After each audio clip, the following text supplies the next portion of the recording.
This Week in Startups is brought to you by DesignCrowd. Best custom graphic, logo, and web designs for your business. Get $100 off your design project at designcrowd.com/twist or enter promo code TWIST. And Braintree. You've outgrown your local markets. Now you're setting your sights global. To learn more about how Braintree can help you expand internationally, visit braintreepayments.com/twist.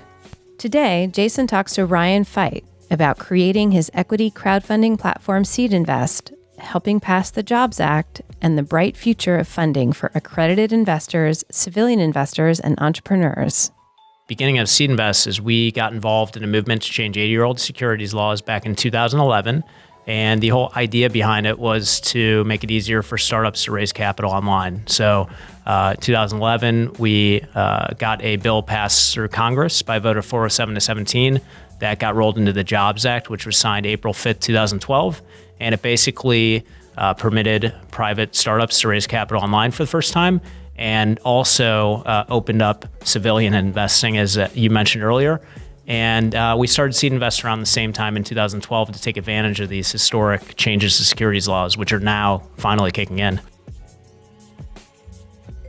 Yes, everybody. How are you doing? It's your pal, Jason Calacanis. And this is another amazing episode of This Week in Startups, the show where we talk to investors, entrepreneurs, and pundits about where the future is going, technology, startup companies, entrepreneurship, all that good stuff. Now, there is a revolution going on in fundraising. Startups need two things, typically.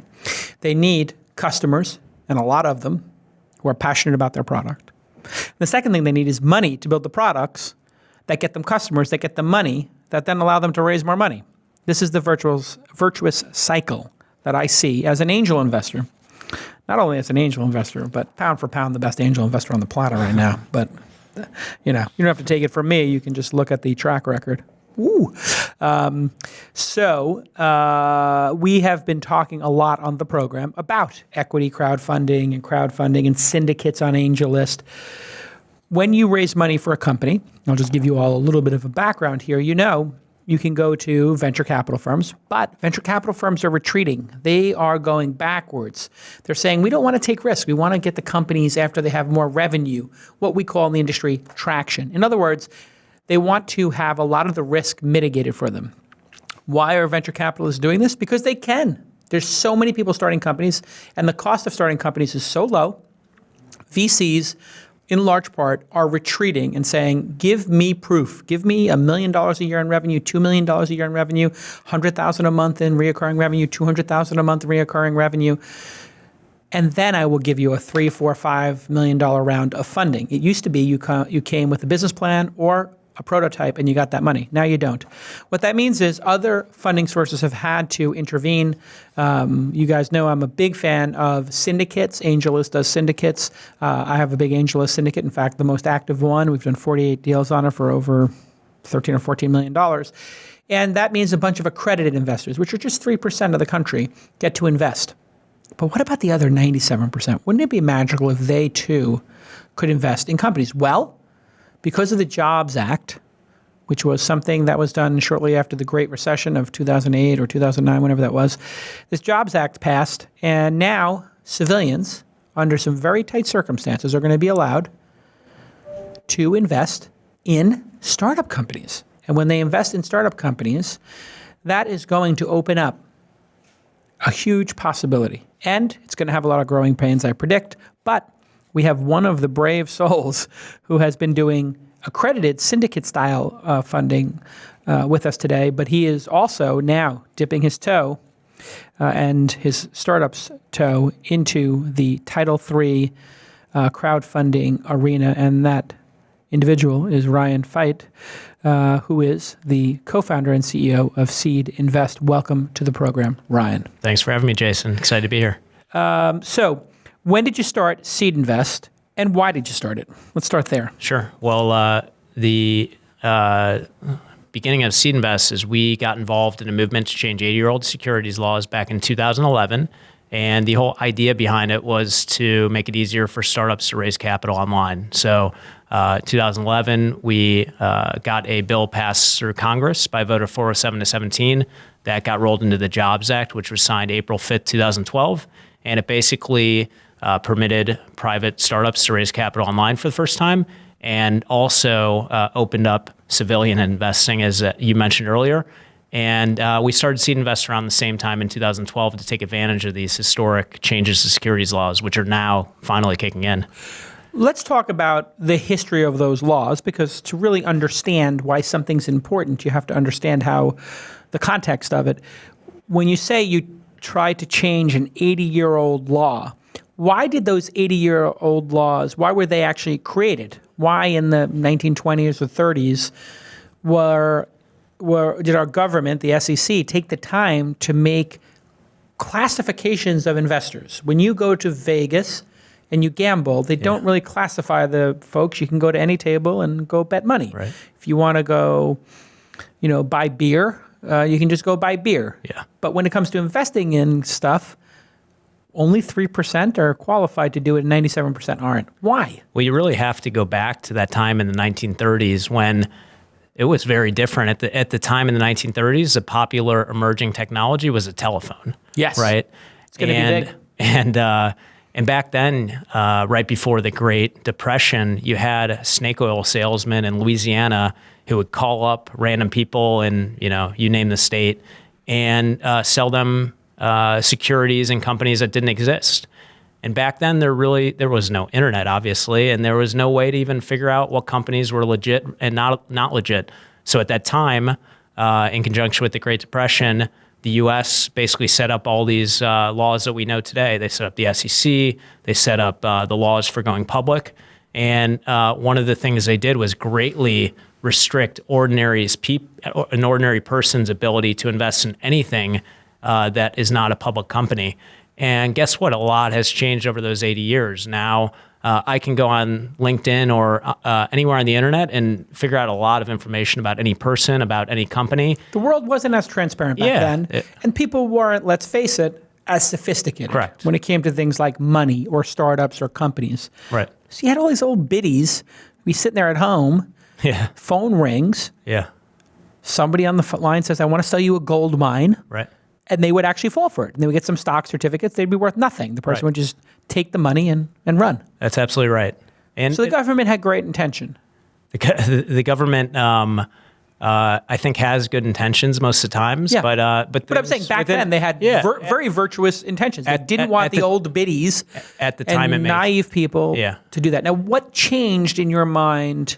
Sure. In the minds of the government to allow them to make this change, because they seemed perfectly fine with keeping the status quo for 80 long years. Yeah. And I know in other countries, when I went to Europe 10 years ago, people were starting all kinds of like in trades and betting things. And then they were starting, allowing people to invest in things. It seemed like it was a much more loosey-goosey environment in Europe, of all places, which is surprising. Surprising since half the place is socialist and the amount of red tape they create is just absurd. Yeah. Why did our government change their mind?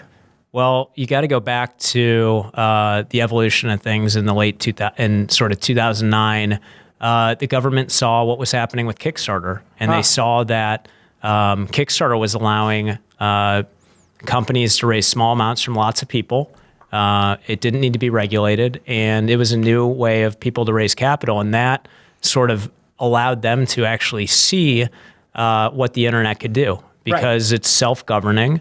And there's sort of the wisdom of crowds, which we could talk more about. And it's a new way to basically help startups and small businesses, which is obviously a good thing. In addition, at the same time, you alluded to it, but the UK has permitted equity crowdfunding for 4 to 5 years now. And there's a platform in the UK called Crowdcube that's helped 120 companies raise, or 160 companies raise $120 million last year. And I believe they're the most active early stage investor in the entire UK right now. And it's a lot of civilians, people of normal means, white collar, blue collar, not billionaires, not venture capitalists, not sovereign wealth funds, just regular Joes putting money in. That's right. and Janes, I guess. Yeah, they'll have the case may 1,000 be. people per company investing a few $100s. The SEC took a heck of a long time to implement the Jobs Act. Yeah. Was that because they were opposed to it, that they didn't want civilians investing, or because it is actually super complicated? Because did the SEC chair leave in the middle of all this and they got a new one? So that Because she seemed to be staunchly against it, the original one. Yeah, so part of the challenge has been the turnover at the SEC. So at the onset of when the Jobs Act was signed, it was Mary Shapiro. She was not into a it. fan of it. She said she didn't want to do it explicitly, right? She actually even arguably tried to stop Title II, which is just allowing companies to advertise they're raising capital from accredited investors. Right. And that actually came out publicly.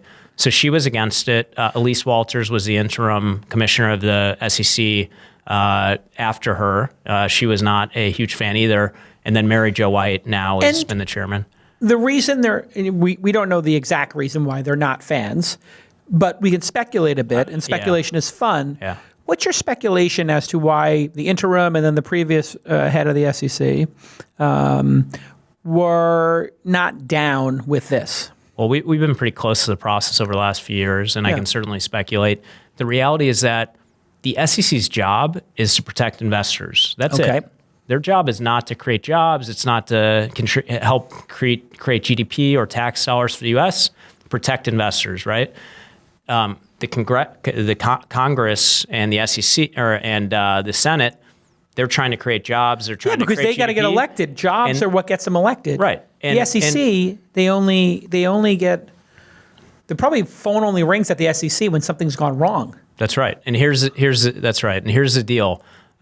If you increase the amount of securities offerings, there is an increased risk of people losing money. There's an increased risk of issues, but you also increase of jobs. It's a balancing new companies, act, right? It's a balancing act, and that's the reality. So we tipped at some point with this Jobs Act because we had the recession, and that was a crisis, and people wanted jobs. So Obama said, "Let's get this Jobs Act through." Yeah. Or there was the will because unemployment was so bad.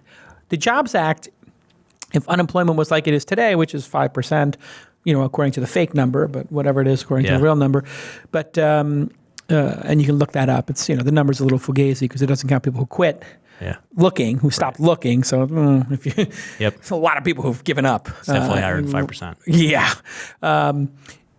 If we had been at this low, unemployment or supposed low unemployment, we probably wouldn't have had it passed. No, I mean, it was one of the biggest changes to securities laws in our lifetimes, right? Yeah, 100 years. And it got signed into law very, very quickly without any lobbying effort, except for a couple entrepreneurs that we could talk about. And the reason is because it was the right time. You're right; it was a perfect storm of timing and never waste a crisis.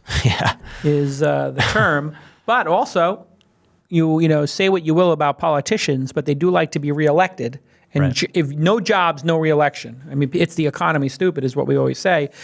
When we get back from this very important partner break, which I really want you to listen to diligently, I want to talk about how a startup can raise money with Title III from the other 90% of America when we get back on This Week in Startups. Hey, everybody, we've got a great new partner on This Week in Startups, and I'm really excited about because it's a product that we're using here at This Week in Startups and launch, and it's called DesignCrowd. You can go ahead and check it out at DesignCrowd.com and on Twitter at DesignCrowd. What is it? It is the best way to make a logo, a graphics, or web design for your business. It's an online marketplace where you can outsource or crowdsource, as you know, custom designs, and they have over 500,000 designers there around the world. Here's how it works. Very simple. You post a brief. What is a brief?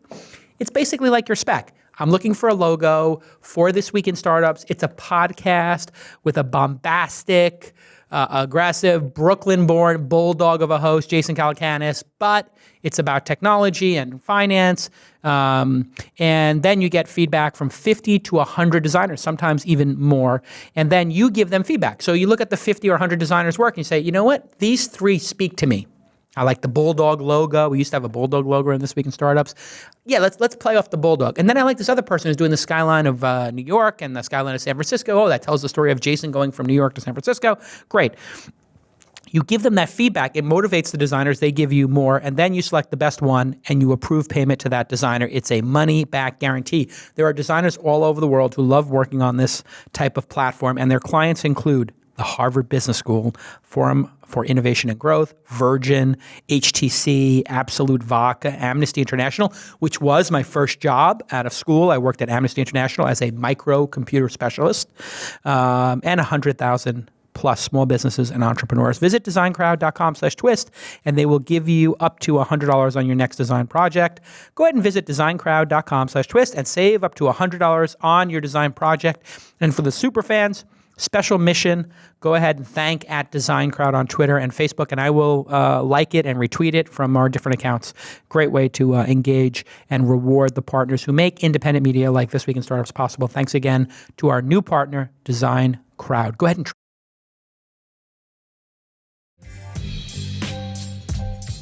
Hey, everybody. Welcome back to This Week in Startups, the show where we talk about entrepreneurship. And one of the most important things for entrepreneurs is raising money.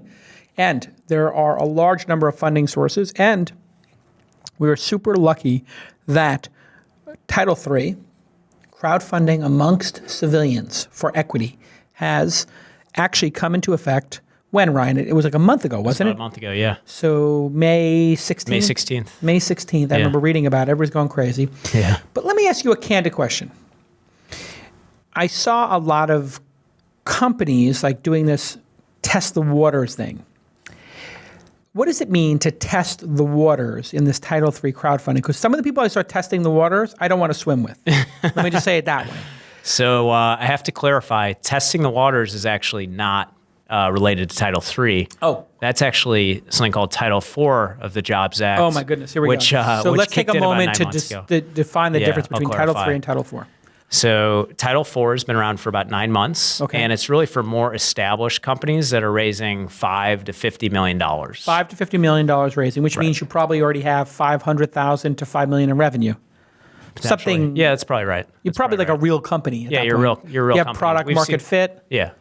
You might have more revenue than that, but that's right. You could have 10 million. Yeah, and also one of the big benefits of it is that you can reach out to all your users or customers and invite them to own a small piece of your company. So if I was Krispy Kreme Donuts, and we had a mailing list or whatever, I could just email everybody and say, hey, you eat Krispy Kreme Donuts. That's right. Yeah, Ben & Jerry's actually did that back in the day. Ben & Jerry's did that, and you can buy the shares, you believe in the product. And yeah. When you do that, do those people who invest, is there anecdotal evidence that they become amplifiers in a way, like superfans? It's too early to tell. Don't know yet, but we've seen it with Kickstarter. I mean, we've seen these people that have gone out and raised small amounts from 1,000 people, and those are the people that help get the word out. Yeah. And a good example is we had a company called Virtuix, which is in the virtual reality space. I know them. They do the treadmill. Exactly. They were at the launch festival like maybe 3 years ago. The company's still going. Yeah. 4 years ago maybe. Launch festival, 4 years ago. That's right. So you basically put a VR headset on and you can walk on this treadmill. It's like sort of like every geeky fanboy's ultimate toy. Ultimate toy. And we've had... Is it for home users or is it for like arcades?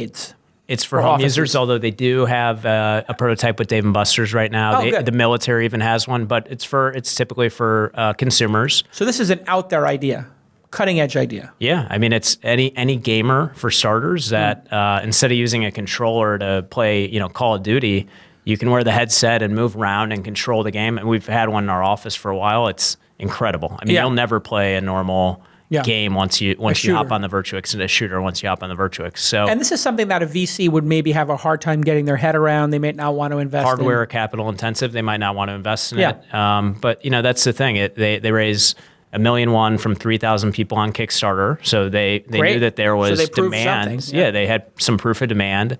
They then raised $1.5 million through SeedInvest from accredited investors about 2 years ago. Accredited investors, for people who don't know, equals what?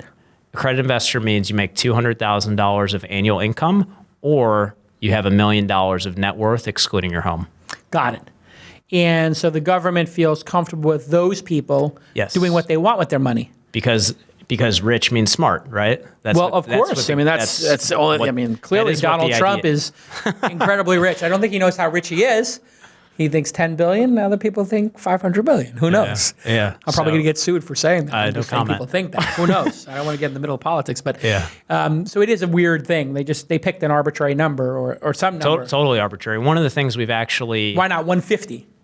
And why not? One of the conversations we've had over the last couple of years with the SEC, and we sent a comment letter to them, was that, why don't you rethink about this? Why don't you let people who are angel investors, VCs, maybe they have a financial degree or a law degree.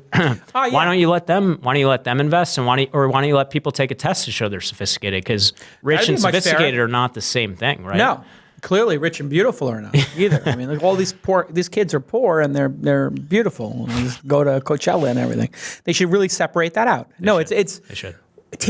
That's a brilliant idea. Taking a financial exam, what if you inherited your money? So you inherited your money, now you have more investment opportunities. I read a bunch of books. You can be a finance professor. A lot of finance professors at good universities are not accredited. It's crazy. You could literally have a PhD in finance and economics and not be accredited. You not be sophisticated enough to make an investment. You could write in a book company about and still not be sophisticated enough to invest in a private company. It's crazy. That's nuts. Yeah. And if you go back to business school or something, all of a sudden you're not accredited anymore either. And we even told the SEC, we said, most of the commissioners at the SEC are not accredited. You're not sophisticated enough to invest in these companies. It's crazy. You're making the rules. Right, but you're making the rules. They can make the rules of who's sophisticated enough, but they're not sophisticated enough to pass the rules. I do think that might change pretty soon. I think that would be wonderful if they just made a test, because it is something. I know I was talking to Naval from AngelList and some of the team over there, and there are people who are like advisors to companies who can't run a syndicate. Right. And it's like, well, the startups and the entrepreneurs give free equity to these people. They're so good at what they do. Yeah. They give them free equity, a point in the company. But because they can't invest and be accredited, they can't run a syndicate, which is like, well, that doesn't make sense. Yeah, I mean, like, there's this reoccurring theme we have right now. The rules usually go into effect for a reason, but it doesn't mean that they shouldn't be challenged in the future, because things change and they don't necessarily make sense anymore. So if I'm a startup company and I want to do this Title III, what are the first steps? What are the first 2 or 3 things I need to do, looking in the mirror or working with SeedInvest? I know there's 4 or 5 platforms that do Title III. Yeah. Crowdfunding. What are the rules of the road? What do I need to have? Can I just have a business plan and raise the money? Okay. Yeah. So in terms of Title III, the idea is you can raise up to $1 million if you're a company. $1 million per year. Oh, per year. So I can do $1 million this year, blow it, run it the next year, invest Hopefully not blow it, else you might have a tough time raising the next one. Get some ice sculptures. Yeah, right. A couple ice sculptures. So you can raise up to $1 million, and you can basically raise money from anybody. So instead of just accredited investors who are investing maybe $25,000 per person on average, you could raise a few $100s per person. Can have an unlimited amount of people invest. And in order to do this, you need to go through a FINRA SEC regulated crowdfunding portal. Where obviously FINRA regulated. Correct. What does it mean, FINRA? FINRA regulates broker-dealers and crowdfunding So people who sell shares in companies. Yeah, that's right. Like stockbrokers. Yeah. Sort of. We like to think of ourselves as a marketplace, but... Marketplace, yeah. No, but I'm just saying in general, like a broker-dealer is somebody who's going to sell shares. Any bank is regulated by FINRA. That's the way to think about it. Got it. So you can't just throw this up on your own website and be like, I'm going to raise from the public. Not legally, no. You will get in trouble. You'll definitely get in trouble. And the SEC does enforce stuff. People think that the SEC doesn't enforce. They seem very quick to enforce. They seem to have resources. They will. If this is a sensitive area, if you try to do that around a platform, they will find you and shut you down for sure. Okay, so don't do that. Pick a platform. Let's say you pick SeedInvest. Do your research. Pick a platform. Now, can I just put it on SeedInvest? Like I can build a profile on Kickstarter, or like Indiegogo lets anybody put it up, but Kickstarter you got to be approved. How does SeedInvest work? So we are. We've historically been very highly vetted. So with our core business in the past few years, before Title III, we've accepted 1.4% of companies that have applied. Okay, so like Harvard. Yeah, like Harvard or Wharton, which I prefer, but either one. Yeah, if you can't get into Harvard Business School, you go to Wharton. Yeah, I know. I'm joking. It's my standard tweak. I think that's true. Everybody who watches the show knows my standard tweak is if you went to Wharton, I say, why not Harvard? If you went to Harvard, I say, why not Stanford? I was going to say it may be true with Stanford. I don't know about HBS. Exactly. So you pick but you only accept one point X. Right. So how do you pick who to allow on the platform? And why do you accept such a small number of people? Shouldn't you be agnostic to who's on the platform and just let the public decide? Is there an argument for that? Our thesis has always been that we want to build a platform that's based on quality over quantity. Got it. And although we definitely believe in opening this up as an asset class and allowing anybody to have access to it and to be able to invest a small amount of their portfolio prudently into private companies, these are a lot of times people who are doing this for the first time. And so it's important to have a gatekeeper, if you will, that's doing a lot of heavy lifting for people. What do you look for? What are the top 2 or 3 things in order to approve somebody for crowdfunding? So if I had to boil it down to a couple of things, the first thing would be we're looking to fund businesses and not ideas. So that means businesses, not ideas. So that means you have to have, at a minimum, an MVP, minimum viable prototype, or a product that's actually working and hopefully in the market. But minimum viable prototype can't be one person. You need to have a couple people. So you need to have your preliminary team. A team. So a product and a team. And then after that, it comes down to traction. And the way we define traction is some sort of proof of demand that people are willing to pay for your product. So that could be revenue. Okay. Or if you That's pretty good proof. Revenue is a good proof that someone's willing to pay. Yes. And if you don't have revenue, things like pilots or customer contracts that prove out that you have demand, or a Kickstarter campaign where people have also said, I'm interested in this and put their wallet down. So Kickstarter becomes, in a way, the farm league for SeedInvest and for Title III. That's a great way to say it, actually. And that's we've seen a lot of companies over the years that have graduated from Kickstarter, where you're raising enough money to build out your MVP or prototype, and then when you're ready to do your real seed round, then you come to SeedInvest. I like to that. give away I think it would be a smart idea if somebody raises $500,000 or $1 million because people pre-order the product. Right. Then you could go to that same group of people and say, that's you ordered the product, you like the product, would you like to invest in the company that made the product? And it's sort of like that Gillette razor thing, or the Norelco razor. I like it so much, I bought the company. I didn't know about that. It's a famous Emmy Award-winning producer, Jackie will look it up. But I like the company so much, I bought it. Yeah. There's some guy who used to have a TV commercial where he'd say that. All right, when we get back on This Week in Startups, I want to talk about 2 of the first people up the hill, as it were. Atrax and Distilled, I know, and Virtuix, or all 3 of these are currently on SeedInvest doing Title III. Correct? Title IV. Title IV. They're doing Title IV. Yeah. Who's doing Title III? Atrax or nobody? Yeah. Those 3 companies are doing Title IV right now. Title IV, which is the more established one. Yeah, companies that are more established. We have our first couple companies that just launched Title III campaigns. Okay.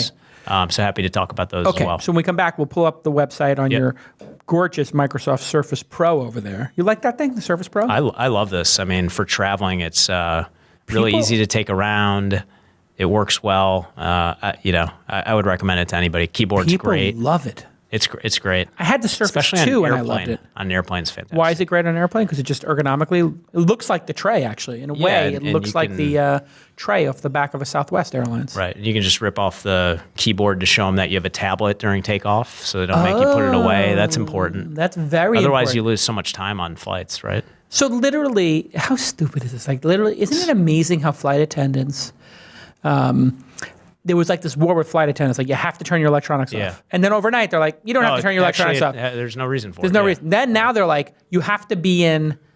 Airplane mode. I'm like... Unless it's a tablet or whatever. And then it's well, are you policing that we're in airplane mode? Because if you're not policing it, then why are we talking about this? Because nobody's listening to you. Yeah. Are you literally looking over my shoulder and seeing if I'm texting? Yeah, I've gotten in screaming arguments with them about whether this is like a tablet or a laptop, and it's like someone can make a commercial out of that. It's bizarre.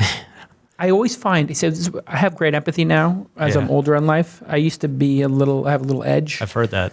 I had a little edge. I had a little sharp elbow sometimes, from time to time. Well, if you're the little guy on the court and you're trying to get some rebounds, the first thing you do is you got to put your elbows up. Streets in Brooklyn too. Well, yeah. And so, in the past, I've had to throw some elbows up and just, sometimes people get hit. Right. It happens. Right. I've gotten hit. Some people get hit.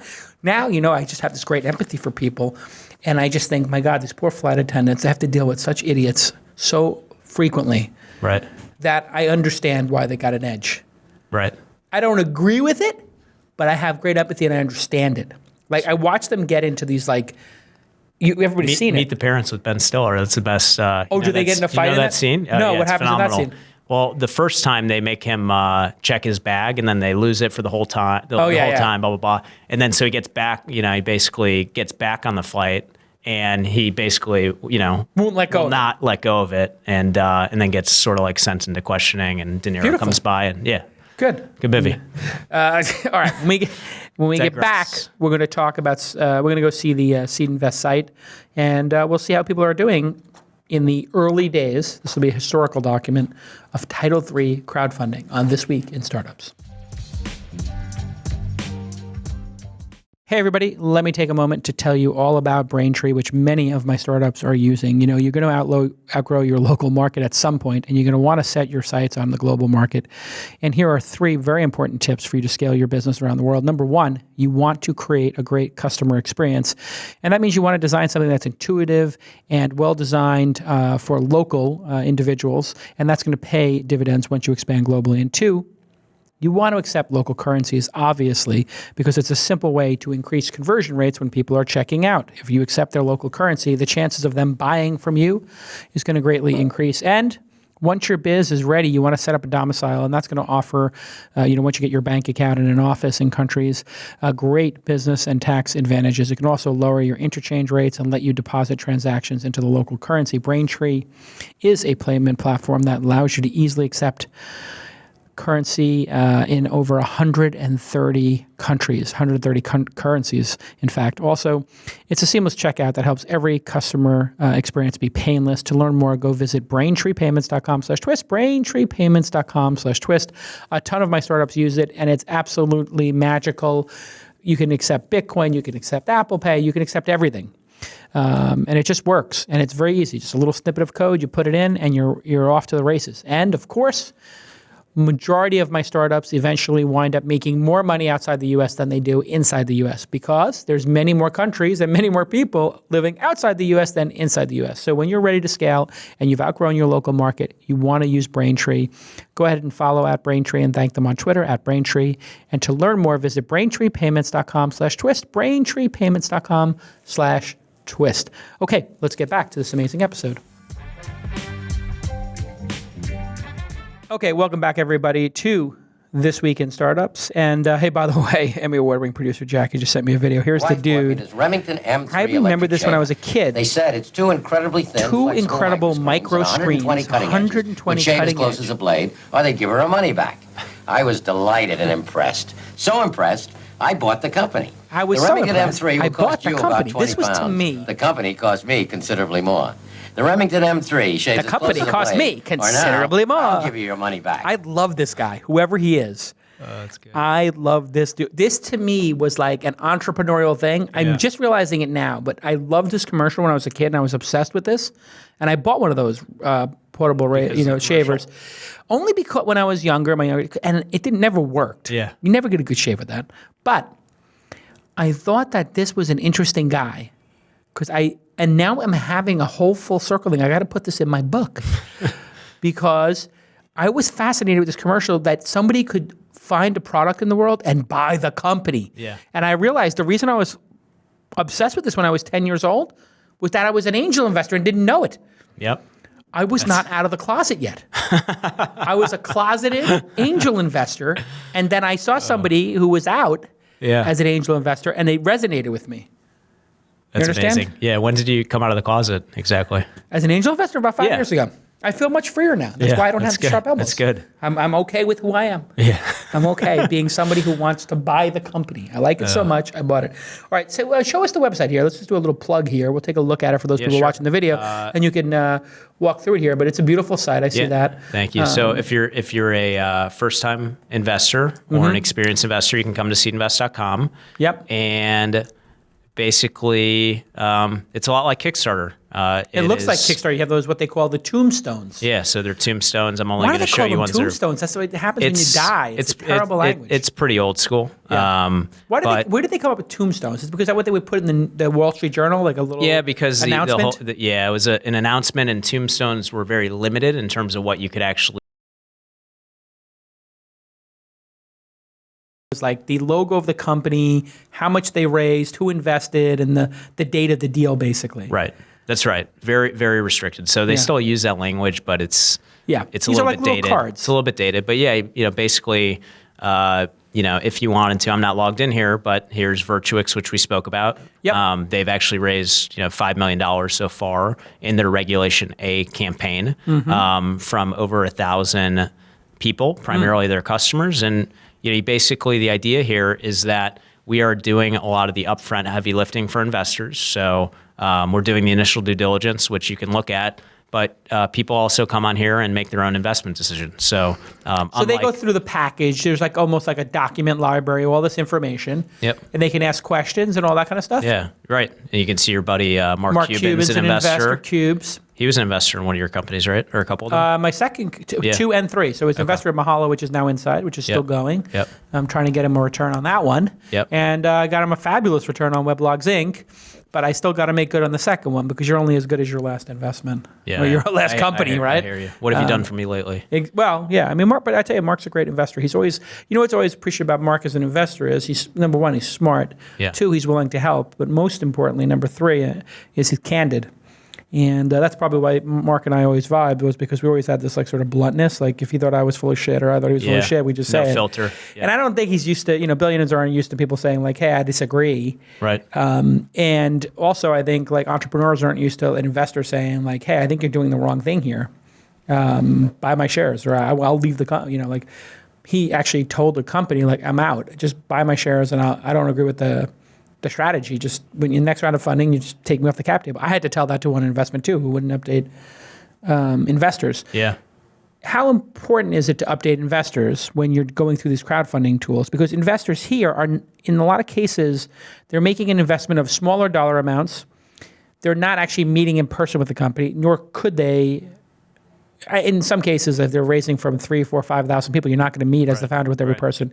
In the angel syndicates, I would say, I don't even know, but maybe you could meet or have a phone call with 20 of the 50 or 30 of the 100, whatever it is. Yeah. What's the best practice there around face-to-face meetings and not slowing the entrepreneur down by demanding meetings, but also being engaged as an investor? Sure. Well, communications after investment with investors is absolutely critical. Required? Is it required? So we do actually require, we go above and beyond the laws, and we require companies up front to promise quarterly updates to all the investors. So they make that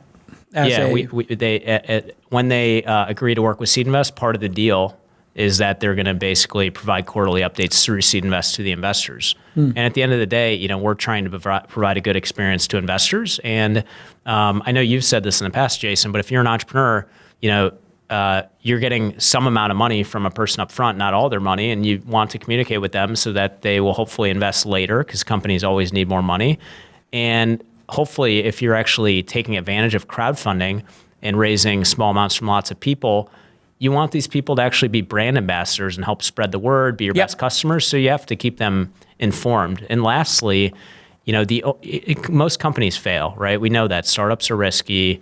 Anybody who doesn't think that should not be investing in these companies, period. But where there's a problem, it's when a company doesn't communicate. If you're telling an investor, this is how I'm spending your money, this is the strategy, and the company fails, we haven't seen any instances where that's going to be a problem.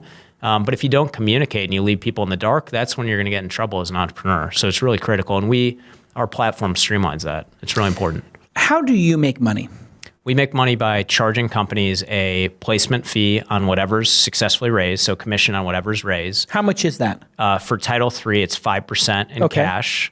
So if I raised $1 million, I give you 50? Right. So it's like buying and selling a home or Kickstarter? Or Kickstarter. Same price? Yeah, same model as Kickstarter, right. Yeah. The only difference is that we also take equity in the companies. So explain that piece. How does that work? You get warrants, you get common shares. What do you get? So with Title III, which is new, we take 5% in equity, And that is 5% of whatever is raised through SeedInvest at the same terms as the investors. So they invest in preferred. So you're not asking for special terms. No. And if you get 5%, So it'd be 50,000 of equity. Right. So if they raised $1 million in this and it was a $5 million round of a $5 million valuation, you would get $50,000. Yeah. Not 5% of the $5 million valuation of the overall enterprise value. Yeah. So not $250,000 in shares, but just $50,000. 5% of the amount raised the $1 million. Right. Seems actually reasonable. Yeah, and plus most companies are raising capital offline in addition to this. So you might raise $1 million of your round through venture capitalists or angel groups, and then raise the last $500,000 through SeedInvest, and so you're only paying fees on the amount raised online. So, what is the best practice in terms of if you had a choice to pick between doing a syndicate like mine or yours, because yours is kind of like SeedInvest, let's call it classic, or it kind of acts like a syndicate. You bring together a bunch of accredited investors. So if you had a chance as an entrepreneur and one of your friends who you went to business school with at Wharton, right? Good school, said, hey, Ryan, what should I do? I got $1 million over here from, this like, I won't say A-list VC because that makes it a little bit weighted, but, an emerging VC. Not a great one, not a bad one, just sort of unknown. I got $1 million from Jason's Syndicate over at AngelList, or I got $1 million in a Title III guaranteed. Yep. I know I'll easily crush it. Which one would you advise your good friend from business school to do? Well, I would tell my friend, try to do both. If it's all three. All of them, right? Because you raise $3 million, not one. You said this at the beginning, and the reality is, as a startup founder, two of the biggest challenges: raising capital and getting the word out. Right? Those two simple things. Sure. And so when you're raising capital, there are two things that should be important to you as an entrepreneur. One is getting as much value as you can from the investors. Sure. And the second thing is speed, because it is crippling to be an entrepreneur and spend 6 to 9 months just focusing on fundraising instead of building your business. So I would advise anybody if they to can only do one though. Which one? Well, SeedInvest, obviously. You do SeedInvest, of course. That's self-serving, but would you do Title III or would you do SPV? It depends on the company. So Title III is a fit for companies that are consumer facing. Got it. That would want to also get the word out and have 1,000 brand ambassadors. So it depends on the company. If you're what B2B, if you're Yammer? Yammer's B2B, but if Yammer did $1 million early on, even though it's B2B, B2B people might spread it to other organizations. That's fair. That's fair. So I wouldn't. If you could use it to get a lot of businesses to invest in your company, that could work as well. Yeah. But generally, consumer-based businesses. Consumer makes the most sense. You're an early investor in Uber, Jason, right? I am. Can you imagine? I thought you were. Can you imagine if? We have a thing. It's a little tradition my wife and I have. Yeah. After we sold the company to AOL, I was flat broke. Literally, I was at $10K in my bank account. Then I went negative $10K. Then they bought the company. Wow. So I literally went from negative 10. She had student loans. I had student loans. So I was almost towards 100K negative. AOL buys the company. I make a big chunk of change. Yeah. We were so delighted. We sat there in our little 2-bedroom apartment in Santa Monica, $2,000 a month apartment.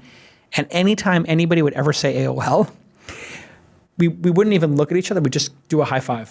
So, because AOL will get mentioned randomly. So we say, oh yeah, I was over at AOL. We just high five. People say, what did you high five from? Yeah. No reason.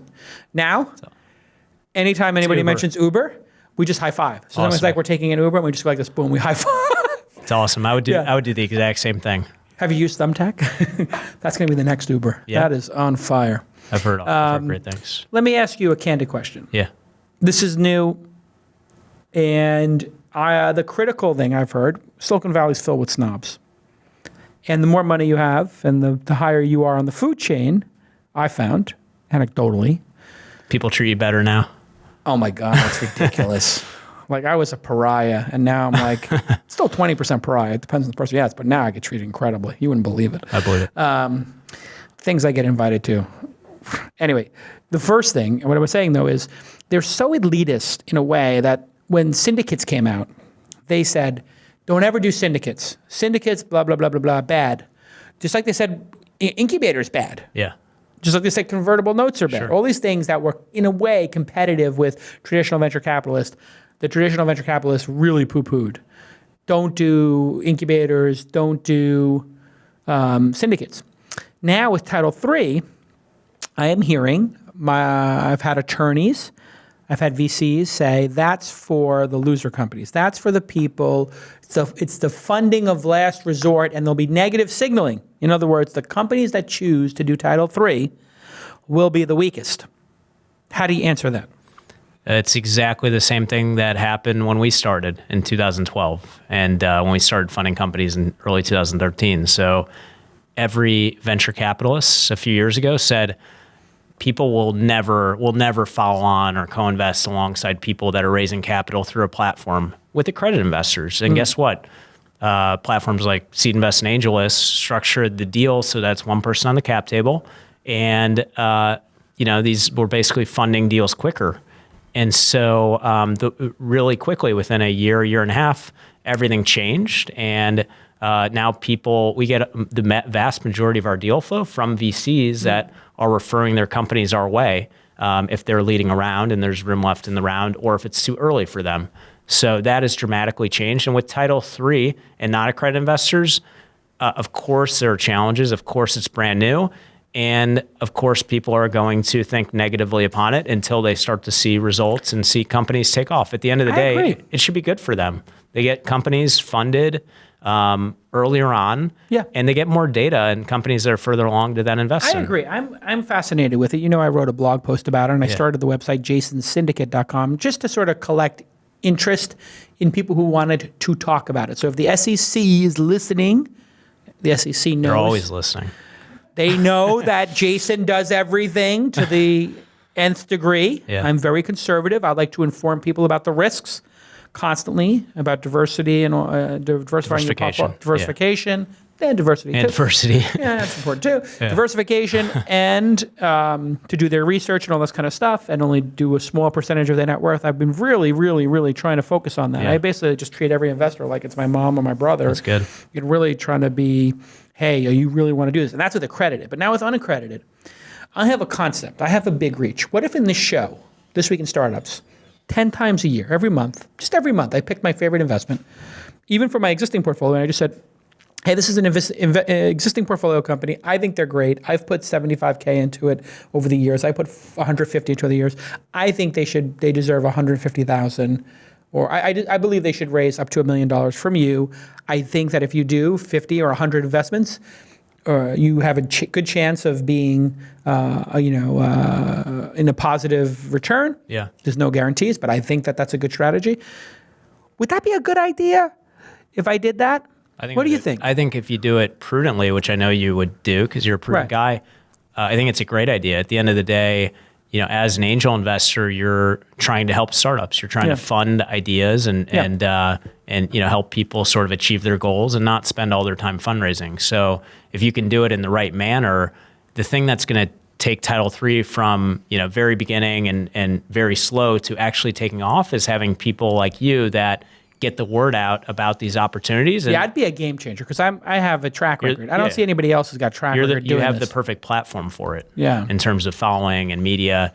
And how do we do this then? How would you do that with me? Like, let's do a deal right now. What would our deal be? How would that work? I think the deal should be any company. Let's say that you maybe it could be every company you fund on AngelList syndicates, or maybe it could be different types of companies that you invest in.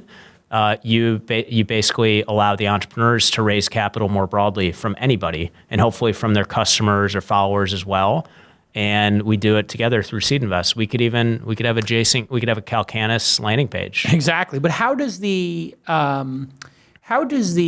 wouldn't get carry on that, right? You can't get carry on Title III as a syndicate lead. So we'd have to structure it differently. Got it. No carried interest from non-accredited investors. No carried interest for non-accredited investors. I really don't care, though. To a certain extent, I might almost be willing to do it for free, as no financial interest for me. Yeah. Which would then take my liability to a whole different level because I'm not making anything on it. I'm just sharing. And if I just shared it and I did it with my, let's say, calm.com, which was one of my first syndicates, and they're doing very well. If they just wanted to raise $1 million and they just emailed everybody on their mailing list who've already paying them $10 a month to do meditation, it'd be pretty dope.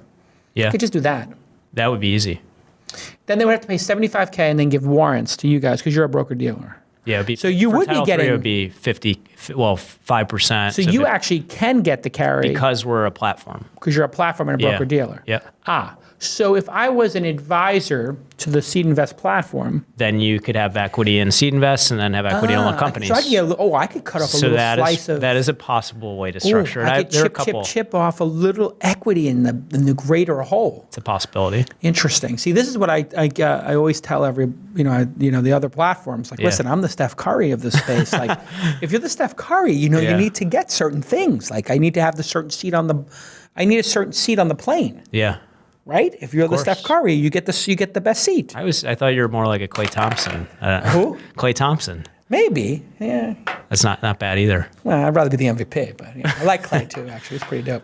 All right, well, there's much to discuss. As everybody knows, I'm working on something in this arena. I've been thinking about it a lot because I got a lot of other things going on. I'm just thinking there's really something here. So I applaud you, Ryan, by the way, because I think there's safer routes for you to go. And frankly, I think in terms of you're a savvy guy, you could be doing other things than SeedInvest, like running a fund. That would be easier, which doing is very hard, and you're actually not making that much money. You're totally right. I mean, we could have stuck with just accredited investors and family offices, and there are easier ways to make money in this world. I wouldn't have started a company if I wanted to make the money the easy way. It's about a mission, and the mission is giving access to everybody, right? I'm so in line with what you're doing. It's like, you guys are doing what like Naval did very well with sort of the syndicates. You're doing very well with this, and you also overlap with him with that.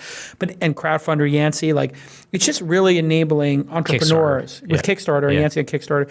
I think I'm very sort of proud of all of you guys for and Indiegogo for really just studying the space and saying, hey, these people over here are trying to change the world, but they need resources. And so we're going to fight to get them resources. And it's a really virtuous fight because if you do help them get the resources, then that enables them to do really positive things. There's a multiplier like create jobs. There's a huge multiplier. Yeah. I mean, just on a very blocking and tackling basis, they could create jobs. Right. Those jobs create taxes. Those taxes help the trains run on time and help as our education system. But let alone if they build a virtuous product like Uber that helps with employment and helps move people around cities, or they create Airbnb, which helps people. Then do some stuff. I think it's just phenomenal. So I'm such a huge fan of what you're doing, and I would like everybody who's listening, who's an entrepreneur, to go check out SeedInvest.com, SeedInvest.com, and you can follow Ryan Feit, but it's pronounced F-E-I-T, Feit. Yeah, right. So you spelt it incorrectly. Yeah, sorry about that. No, it's okay. I'll talk to my Feit. grandpa. Is it French? What is it? Jewish, French? Jewish, French? It's definitely not French. It's I guess it's Austrian. Austrian. It's Ukrainian. Austrian. Yeah. It's hard. I was sort of around that area. Yeah. Do you know what it means? Does it have a meaning? I actually don't know. I always ask people what it means. I'm just into. I'm into words. I'll bet my mother will be listening, and she'll probably email you all the details. Ask Mom to email me just what it means. We'll look it up, and we'll try to figure it out. Galikanis, anybody who's Greek knows. Galikanis, it means to have done well. So you can look that up. Galikanis. So sometimes when they use my credit card, if it's a Greek person at the cashier, they say, one person started laughing, your name. You know your name, what it means? Yes, I know what my name is. It means good for you. It's awesome. It is good what you've done. Good for you. Yeah. I'm like, yes. Extra tzatziki and hummus. Exactly. All right. Get the Saganaki. Order the Saganaki. Yeah. It's great. All right. We'll see you all next time. Thank you, Emmy Award-winning producer Jackie. You're the greatest. Bye-bye.